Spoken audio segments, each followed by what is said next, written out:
In this video, we are going to talk about how to graph linear inequalities in various forms, such as slope-intercept form, standard form, and also how to represent the solution area on a coordinate plane.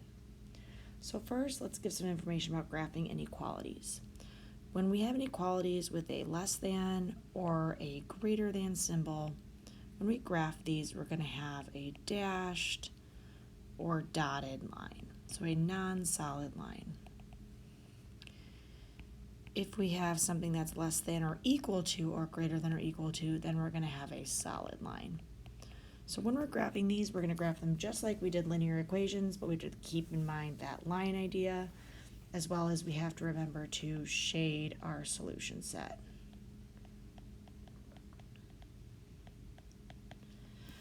So let's zoom in and look at number 1. So 1 says y is less than 2x minus 3.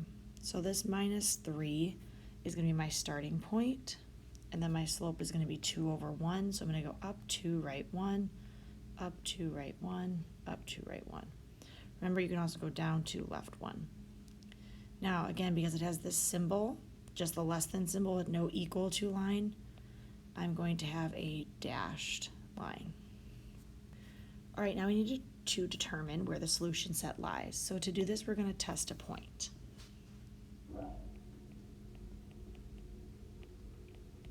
So as long as the line does not go through 0, 0, I typically like to test the origin. So I'm going to test the origin into my original equation and see if the inequality is true or false. So if I plug in 0 for x and 0 for y, I can see that I'm going to get 0 is less than negative 3. Well, 0 is not less than negative 3. This is false.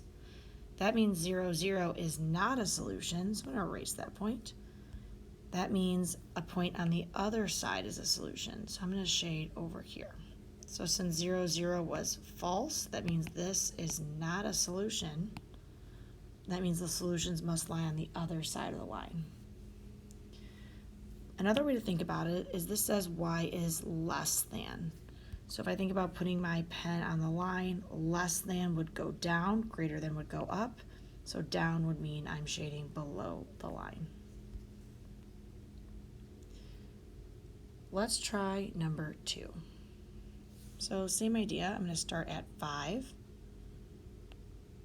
My slope is negative 2/3, so I'm going down to right 3, down to right 3. Now I'm going to have a solid line because my inequality has the equal to.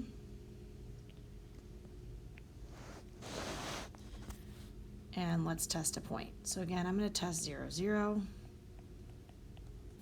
So I have y is greater than or equal to negative 2/3 x plus 5. I'm going to plug in 0 for y and 0 for x. I'll end up with 0 is greater than or equal to 5. Well, this is also false. So again, my origin is not the solution. That means the solutions must lie on the other side of the inequality.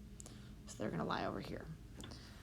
Since this is the second one we got a false for, I'm going to illustrate why a solution on the other side is a solution. So I'm going to pick a point on the other side of the line. So I'm going to pick a point right here. So that point is 3, 7.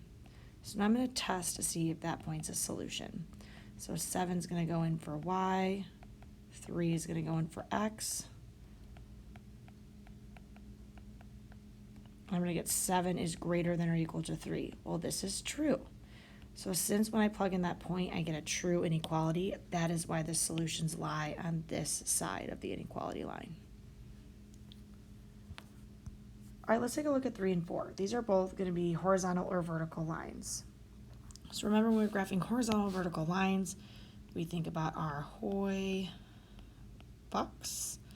So horizontal is when we have y equals, vertical is when we have x equals.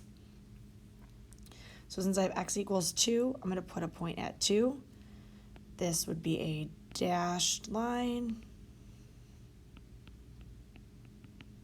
And now, where do we shade? Well, this says x is greater than 2. So 0 is less than 2, so that's not true. So that means the solutions have to be on the right side where x is greater than 2.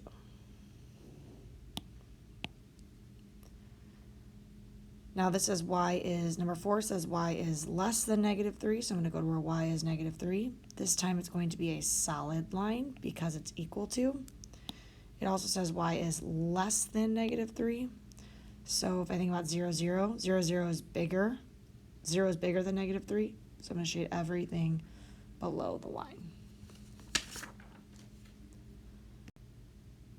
All right, so now these ones are in standard form. So just like when we graphed lines in standard form, when we graph inequalities in standard form, we want to solve for y. So first I'm going to minus the 2x over. I'll get -y is greater than -2x plus 4. Now again, this is a -1 in front of the y, so I have to divide by -1 to get just y. Now remember, when you divide by a negative, you have to flip your sign.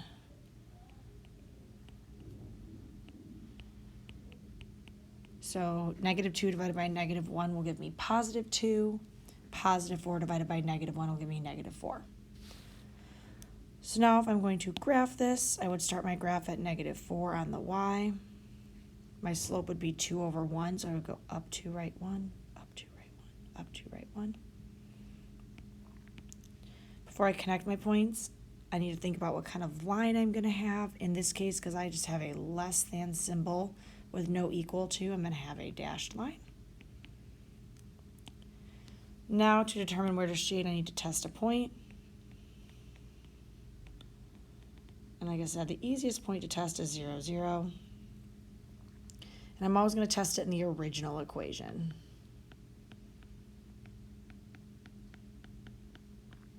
So I plug 0 in for x and 0 in for y into my original equation, and I'm going to get 0 is greater than 4. Well, this is false. So that means 0, 0 is not a solution. So that means the solutions lie on the other side of the inequality.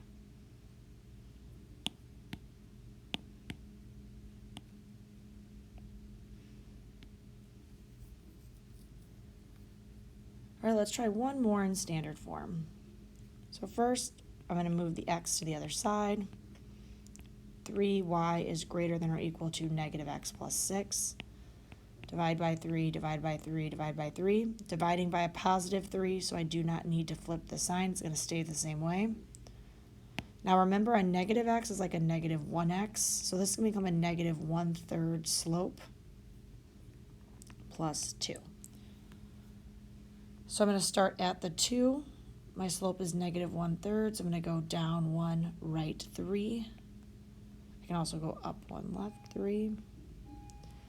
And because of the equal to, I'm going to have a solid line. Now, where do I shade? It says y is greater than -1/3 x, so greater than means I'm going to shade up. But let's test a point just to be sure. So again, I'm going to test 0, 0. And again, I'm going to test it in my original equation. I'm going to get 0 is greater than or equal to 6. Well, that is not true. That is false. So that's why 0, 0 is not a solution, and my solutions are going to lie above the line.